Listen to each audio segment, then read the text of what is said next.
Assalamualaikum warahmatullahi wabarakatuh. Halo teman-teman Kak Rahma, jumpa lagi di channel YouTube Kak Rahma Suri Rahma. Di video kali ini Kak Rahma akan membahas tentang si mawar lagi. Dan rame banget tuh pertanyaan sama Kak Rahma teman-teman ya. Kak, kok bisa sih mawar itu pertama kami beli itu dia ukurannya jumbo besar gitu, kenapa pas sampai ke kami tuh udah kecil-kecil? Di sini Kak Rahma akan menjelaskan ke kalian. Sebenarnya kalian itu pertama beli yang bibit jumbo tuh di mana gitu. Karena mawar ini sebenarnya cocok ditanam di dataran tinggi teman-teman. Itu sekitar 1000 mdpl sampai 1500 mdpl gitu teman-teman. Jadi kenapa mawar-mawar yang di dataran tinggi itu lebih gede-gede? Kalian pernah lihat kan? Kalau misalnya kayak mawar potong itu ditanam di mana? Itu di sekitar daerah Malang gitu, Batu gitu teman-teman. Jadi bunganya tuh lebih gede-gede.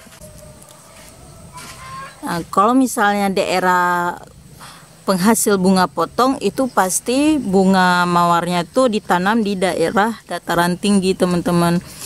Biar kalian itu enggak terlalu kayak di PHP-in sama si mawar. Dulunya kalian memiliki mawar yang gede tiba-tiba kecil, itu kalian beli aja bibit mawar itu di tempat yang dibudidayakan di dataran rendah gitu teman-teman. Jadi kalian nggak shock kenapa tiba-tiba ke kalian itu mawarnya udah mengecil. Pernah tuh Kak Rahma kan mengalami sendiri, itu pas waktu ke Brastagi Kak Rahma suka banget lihat mawarnya tuh gede-gede teman-teman. Padahal Kak Rahma udah memiliki jenis mawar yang seperti di Brastagi. Cuman di hati Kak Rahma tuh mikirnya gini, dulu ya udah lama banget tuh. Kayaknya mawarnya tuh beda sih kalau misalnya Kak Rahma lihat. Karena dari daunnya aja, misalnya kalian perhatikan dari daun itu kalau di tempat di Brastagi tuh dia lebih tebal gitu teman-teman, lebih kaku gitu, bagus pokoknya. Terus pas tiba-tiba ke Kak Rahma itu daunnya udah kayak gini lagi. Udah menipis lagi gitu, enggak setebal yang pertama Kak Rahma beli gitu kan. Jadi dan bentuk bunganya tiba-tiba udah segini aja itu pas sampai ke Kak Rahma. Ternyata kalau misalnya mawar di dataran tinggi emang lebih cantik, emang lebih gede gitu. Jadi teman-teman, intinya kalian jangan beli bibit yang di daerah dingin, nanti kalian kecewa kayak di PHP-in sama si mawar gitu teman-teman. Dan kalian lihat kalau misalnya mawar itu dia suka banget media tanam gembur. Jadi kalian bisa perhatikan sendiri nih, media tanam di tempat orang yang dataran tinggi itu dia kan udah dipengaruhi oleh Gunung Merapi juga teman-teman. Itu media tanamnya tuh emang lebih hitam, lebih pekat, lebih gembur gitu. Beda kalau kita tuh di daerah dingin, beda kalau kita tuh dataran rendah ya teman-teman. Tapi kalian jangan berkecil hati, walaupun mawar kita enggak sebesar yang di dataran tinggi, kita juga akan mendapatkan mawar-mawar yang gini nih kan. Kalian bisa lihat dia juga gembul kok walaupun di dataran rendah. Nih. Gede walaupun enggak segede gini teman-teman. Jadi setidaknya kita juga mendapatkan pesona mawar yang cantik. Berarti kita harus menerima apa adanya, mensyukuri. Dan biasa ada juga tuh yang udah kelewat kecil. Jadi itu biasanya karena hama ya teman-teman.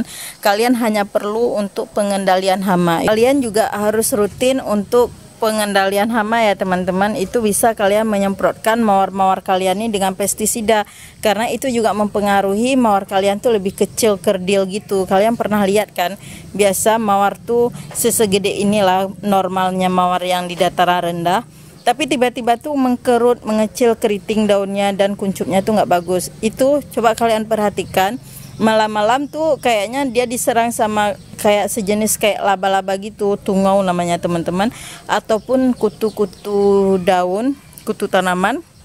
Itu juga bisa mempengaruhi mawar kalian tuh kerdil.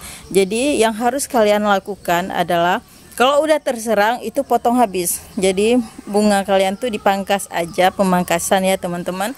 Tapi kalau belum terkena, kalian boleh untuk penyemprotan dengan si pestisida. Itu banyak dijual di toko pertanian juga. Mereknya itu terserah, karena Kak Rama nggak berpatokan pada satu merek teman-teman. Dan kalian juga harus sering menutrisi si tanaman kalian. Jangan lupa pemupukan, itu pemupukan daun dan pemupukan bunga ya. Karena kalau misalnya bunga kita tuh ternutrisinya cukup, itu insya Allah bunga kalian tuh akan besar. Walaupun jangan pernah berpikir untuk besarnya tuh seperti bunga potong ya, karena kita nggak bisa mengubah iklim di tempat kita tuh biar segede itu. Setidaknya dengan mawar kita itu berbunga cantik, itu udah cukup kok teman-teman. Seperti ini kan udah lebih dari cukup nih, cantik-cantik banget gini tuh.